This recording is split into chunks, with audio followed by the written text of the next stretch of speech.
je vais vous proposer 3 leviers, 3 clés pour résoudre tous vos problèmes de vie.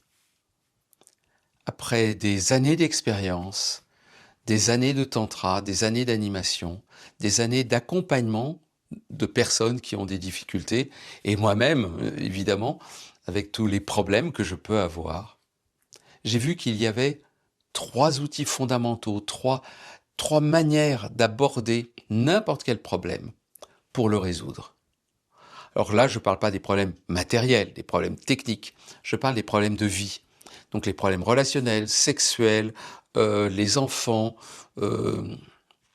votre vie professionnelle, comment le rapport à l'argent, le rapport aux autres, le rapport au monde, le sens même que vous donnez au monde. Tout cela peut être vu, analysé, compris et résolu au travers de 3 outils fondamentaux. Lorsque j'ai découvert ça, ça a été comme une révélation fondamentale pour moi. Ça a été énorme. Je me suis dit, mais en fait, toutes les spiritualités profondes, tous les enseignements de sagesse parlent de ces 3 outils. Alors après, on peut avoir des sous-outils, plein de choses, mais c'est les 3 éléments fondamentaux. Et en plus, ce qui est incroyable, c'est qu'ils correspondent à nos 3 centres corporels. Alors je vais vous parler de ces 3 outils fondamentaux et comment ils agissent pour résoudre les problèmes. Je vais commencer par le plus instinctif, celui du corps. J'appelle ça l'outil de la vivance, l'outil de l'énergie de vie, de l'enthousiasme, de l'élan intérieur. Et cet élan, eh bien, qu'est-ce qu'il fait? Il vous fait sauter par-dessus tous les obstacles. Il traverse tout par sa puissance. Par exemple, si vous devez rendre un travail dans 2 jours et qu'a priori vous n'avez pas tout à fait le temps pour le faire, eh bien, peut-être que vous allez résoudre cette difficulté en mettant énormément d'énergie. C'est de la vivance. Vous allez dire, c'est pas grave, j'y vais à fond, banco, on y va. Moi, ça m'est arrivé beaucoup dans ma vie professionnelle d'utiliser cette technique-là. Je pensais que c'était pas possible, mais c'est pas grave, j'y vais. Allez, on y va. C'est aussi un conseil que je donne aux personnes qui animent des stages de développement personnel et qui s'inquiètent lorsqu'il n'y a pas beaucoup de monde qui vient dans leur stage, 4, 5 personnes, ils se disent « Est-ce que j'annule le stage ?» Et je leur dis « Non, n'annule pas. Vas-y, car en faisant le stage, tu envoies une information à l'univers que, en fait, tu es là, tu es présent. Et comme par hasard, ton stage d'après, eh bien, il y aura beaucoup plus de monde. Parce que tu as été complètement dans l'élan, dans l'enthousiasme. Et la vie adore l'enthousiasme. Elle adore le fait qu'on mette de l'élan dans quelque chose. Quand j'étais jeune prof à la fac, je pense que mes enseignements de fac, de l'époque, d'intelligence artificielle à l'époque, c'était pas merveilleux sur le plan pédagogique au départ. Mais c'est pas grave, parce que je transmettais avec mon cœur, avec de l'enthousiasme, j'y allais, j'avais une telle énergie où j'y croyais tellement que les personnes adhéraient d'une certaine manière à mes cours, à mes enseignements. Et je trouve que c'est quelque chose de très important, cet élan. Si on a l'élan, eh bien, les choses automatiquement s'ouvrent pour nous. Ça, c'est le premier outil. Le premier outil, c'est l'élan, l'enthousiasme, l'énergie de vie. J'appelle ça la vivance. Et c'est là, waouh, on va dans la vie, on la bouffe à pleines dents. Premier élément. Ce n'est pas le seul. Ce n'est pas la seule manière de résoudre les problèmes. Il y a une deuxième manière qui est vraiment importante. C'est le centre du cœur. C'est tout ce qui touche à l'amour, à la bienveillance, à l'ouverture du cœur. Et là, je me suis rendu compte que c'était un outil incroyable pour aider les personnes à traverser leurs difficultés, s'aider soi-même à traverser des difficultés, aller à la rencontre de l'autre. En stage, je dis souvent, on ne peut pas aider quelqu'un si on ne l'aime pas. C'est juste pas possible. C'est l'acte d'amour, c'est le fait même d'aimer quelqu'un qui, quels que soient les outils thérapeutiques que vous utilisez, la connexion que vous faites avec l'autre à partir du cœur, c'est ça qui est le plus important. Quel que soit l'outil que vous utilisez ensuite, cet amour va faire fondre. Et en fait, la puissance de l'amour, c'est de faire fondre les résistances, de faire fondre les obstacles, de faire fondre les cœurs. Je prends un exemple qui est banal.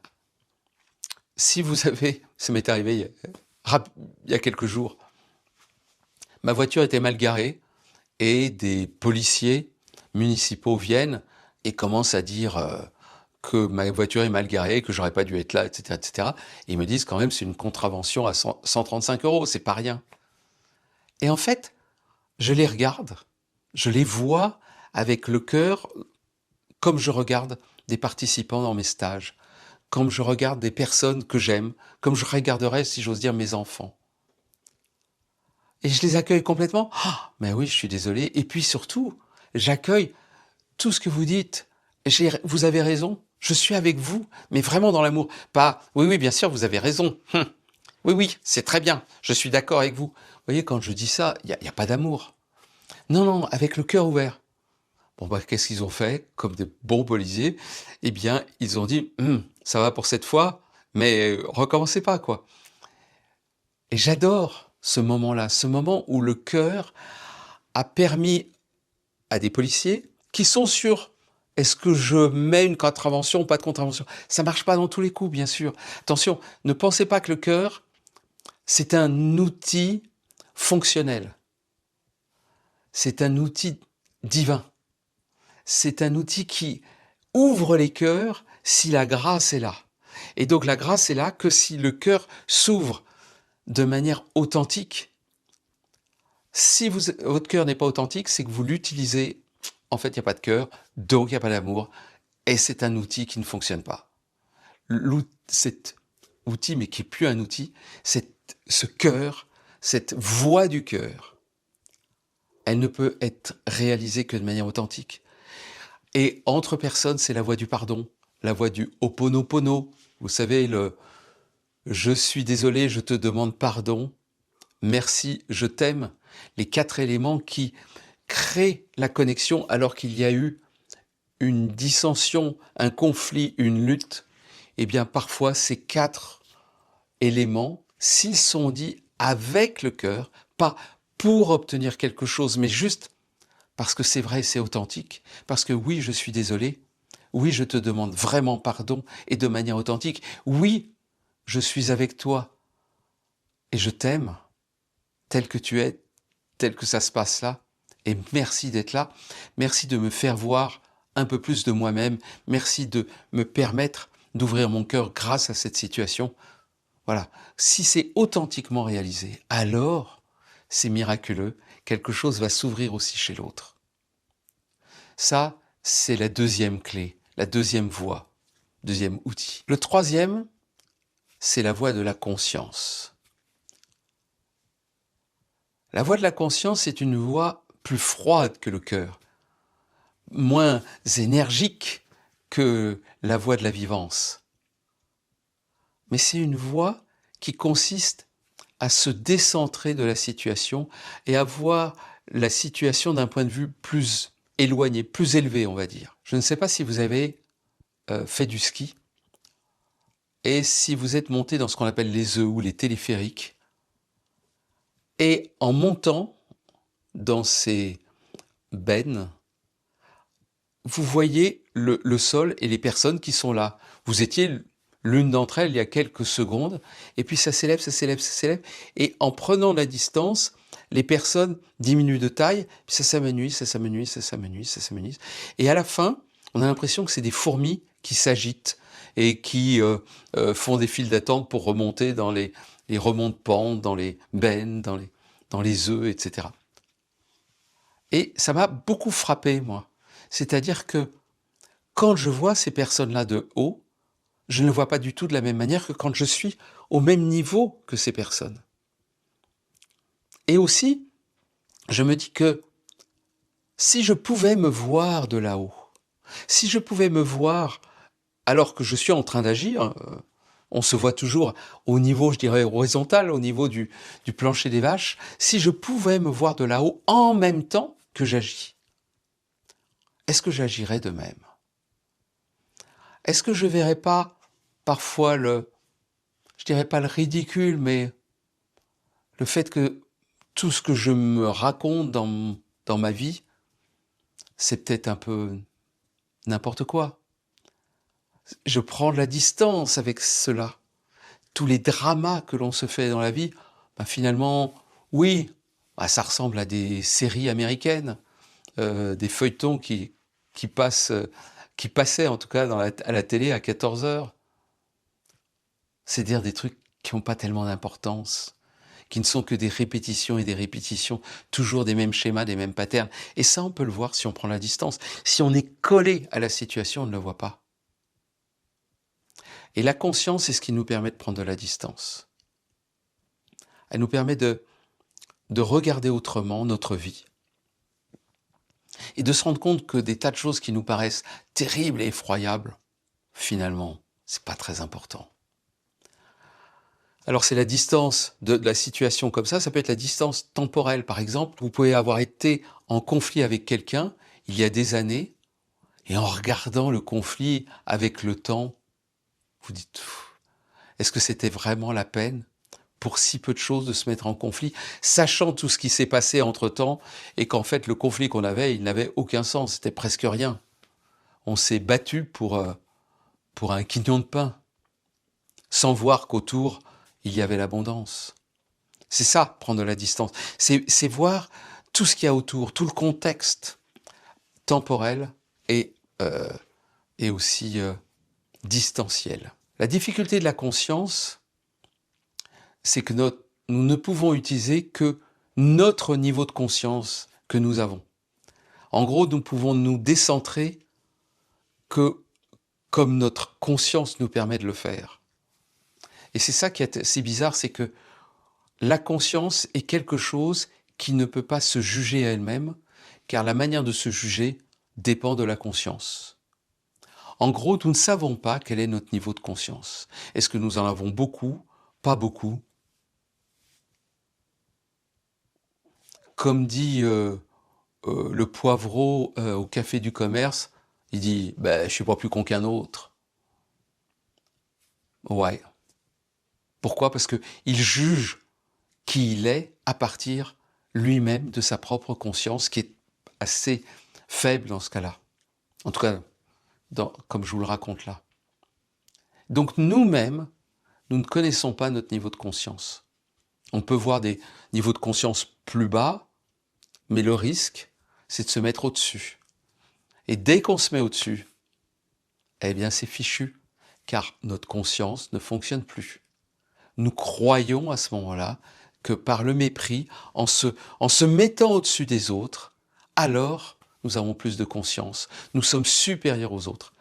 Mais en se croyant supérieurs aux autres, on crée les problèmes qu'il va falloir résoudre, peut-être par de la vivance et de l'amour.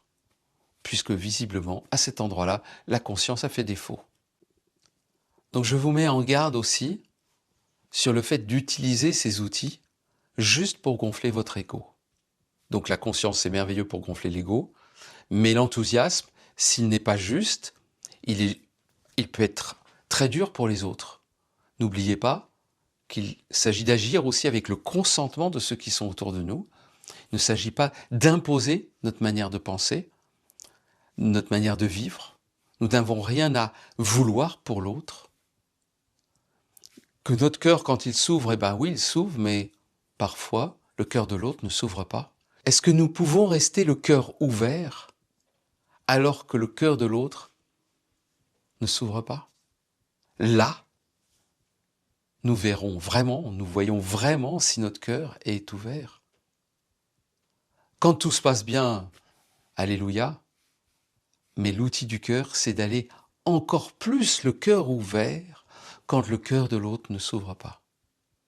Et pour la conscience, c'est de prendre conscience de nos ombres, de notre ego.